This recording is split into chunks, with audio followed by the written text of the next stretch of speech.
স্থানীয় সরকার পরিণয় সমবায় মন্ত্রণালয়ের মাননীয় মন্ত্রী ডক্টর আব্দুল মঈন খানের সাথে সৌজন্য সাক্ষাৎ এবং ওনার সাথে দীর্ঘদিনের ওনাদের একটা বন্ধুত্বপূর্ণ সম্পর্ক রয়েছে। এর বাহিরে গিয়ে আজকে একটা বড় ধরনের অ্যাসেসমেন্ট মানে আলোচনা হয়েছে, সেটা হচ্ছে যে আমাদের গুলশান এরিয়ায় এবং ঢাকা 17 নির্বাচনী এলাকায় যে 3টি বস্তি রয়েছে, করাইল, সাততলা বস্তি এবং ভাষানটেক, এই ব্যাপারে আমরা একটা প্রস্তাব স্থানীয় সরকার বিভাগ থেকে, মানে তাদের আবাসন ডেভেলপমেন্ট করে দেওয়ার জন্য আধুনিক আবাসন ব্যবস্থা, যেখানে তারা ফ্রি বসবাস করতে পারবে আর কি। এই আবাসন ব্যবস্থার আমাদের একটা প্রস্তাব বিএডির মাধ্যমে তাদেরকে দেওয়া হয়েছে। এটা প্রায় 10,000 কোটি টাকা। তো সে ব্যাপারে মাননীয় মন্ত্রী রাষ্ট্রদূতকে ওই প্রস্তাবটি বিবেচনার জন্য উনি বলেছেন এবং প্রাথমিকভাবে তারা সম্মতি হয়েছে এবং তারা বলেছে যে পুরোটা যদি একসাথে আমরা নাও পারি, আমরা প্রায়োরিটি বেসিসে পর্যায়ক্রমে আমরা এখানে ইনভেস্ট করব। আর 3টা বিষয়ে তারা ইনভেস্টমেন্ট তাদের আছে, এগুলোকে আরো তারা বাড়াতে চায়। যেমন ওয়েস্ট ম্যানেজমেন্টে তাদের তো ইনভেস্ট আছে অলরেডি। আমাদের উত্তর সিটি কর্পোরেশনের যে ওয়েস্ট টু এনার্জি প্রজেক্টটা তাদের দেশের কোম্পানি করছে, সেখানে সিএমইসি কোম্পানি অলরেডি তারা কার্যক্রম শুরু করেছে এবং আগামী 1.5 বছরের মধ্যে তারা জাতীয় গ্রিডে 42 মেগাওয়াট বিদ্যুৎ জাতীয় গ্রিডে তারা ওখান থেকে দিবেন, মানে ময়লা আবর্জনা থেকে বিদ্যুৎ উৎপাদন করে। সেটার একটা চুক্তি স্বাক্ষরের অনুষ্ঠান রয়েছে চায়নাতে। আমি নিজে সেখানে যাচ্ছি আগামী 2 সেপ্টেম্বর। এটা বেজিং এ হবে, এখানে হবে না, চায়নাতে।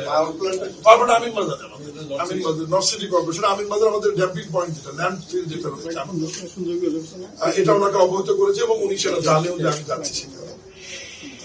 সেকেন্ড হচ্ছে আমাদের ওয়াসার যে দাসের কান্দি যে প্রজেক্ট রয়েছে, যেটা সুয়েরেজ ট্রিটমেন্ট প্ল্যান্ট যেটা, সেটাতে তারা আরো ইনভেস্ট করতে চায়। পূর্বের ইনভেস্টরও তাদের ছিল, সেটা তো মাত্র 30%, মানে 30 ভাগ কার্যক্রম চালু আছে, 70% এখনো আমরা চালু করতে পারিনি। ওই প্রজেক্টটা পূর্ণাঙ্গ রূপে চালু করবার ব্যাপারে তারা সহযোগিতা করার ব্যাপারে আমাদেরকে আশ্বস্ত করেছে এবং বলেছে বাকি যে অর্থ লাগবে সেটা আমরা ঋণ আকারে হোক, গ্র্যান্ড আকারে হোক, যেভাবে হোক বাকিটা দিয়ে তারা ওটা চালু করবে। এবং অল কালেকশন যেটা বাকি রয়েছে, কারণ ওখানে তো 30% কানেকশন দেওয়া রয়েছে, এখনো আমাদের গুলশান, বাড়িধারা, বনানী অঞ্চল থেকে কিন্তু আমরা সুয়েরেজ লাইনের কানেকশনটা ওখানে দিতে পারিনি। এটা আমরা সরকারিভাবেও চেষ্টা করছি।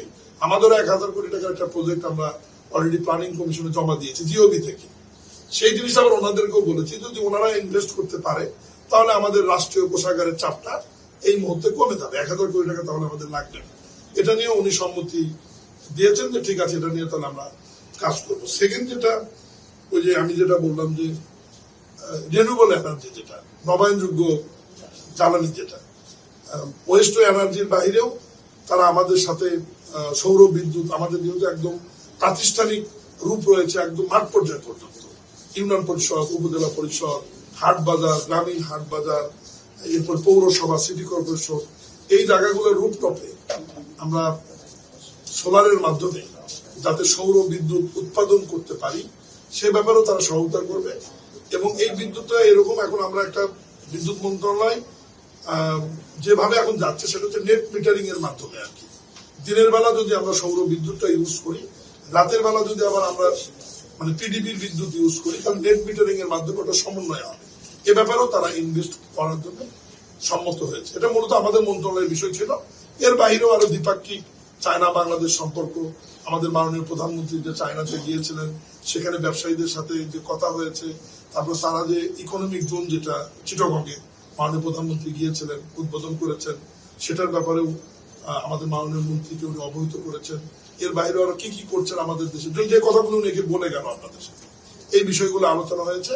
এবং রাজনৈতিক ভাবে বিএনপির সাথে তাদের রাজনৈতিক দলের যে সম্পর্ক সেটা তো রয়েছেই, এটা আরো মানে গভীর থেকে গভীরতর নিয়ে যাওয়ার জন্য তারা কাজ করার ব্যাপারে এখানে বলছে যে মাঝে মাঝেই বিএনপি ওখানে যাবে এবং তাদের দল এখানে আসবে। পারস্পরিক রাজনৈতিক সম্পর্কটাও, দেশের সম্পর্কের পাশাপাশি রাজনৈতিক সম্পর্কটাও তারা বিল্ড আপ করতে চায় আর কি। মূলত এই বিষয়গুলো আমাদের যেটা সরকারের যেটা ঘোষণা ইস্তেহারে, সেটা যে আমাদের স্কিল ডেভেলপমেন্ট করে থার্ড ল্যাঙ্গুয়েজ ভাষা যেটা তৃতীয় ভাষা যেটা শিক্ষা দিয়ে আমরা দেশের বাইরে ম্যান্ডোলিন ভাষা যেটা আর কি দেশের বাইরে আমরা যে জনশক্তি রপ্তানির যেটা আগ্রহ বা মাননীয় প্রধানমন্ত্রীর যে প্রতিশ্রুতি রয়েছে এ ব্যাপারে তারা 100% অলরেডি প্রস্তুতি নিয়েছে স্কিল ডেভেলপমেন্ট এবং থার্ড ল্যাঙ্গুয়েজ যেটা শেখানোর ব্যাপারে তাদের দেশের লোক এখানে আসবে এবং এই ব্যাপারে যতটুকু সহযোগিতা করা লাগে সেটা বাংলাদেশ সরকারকে তারা ফ্রিতে করবে এ ব্যাপারে তারা কোনো অর্থ দেবে না। সৌর বিদ্যুতের ইন্ডাস্ট্রি টাকার কথা বলেনি, বলছে যে এটা যেখানে যা লাগে তারা সেভাবে তাদের বিভিন্ন ব্যাংক বা বিভিন্ন ব্যবসায়ীরা তারা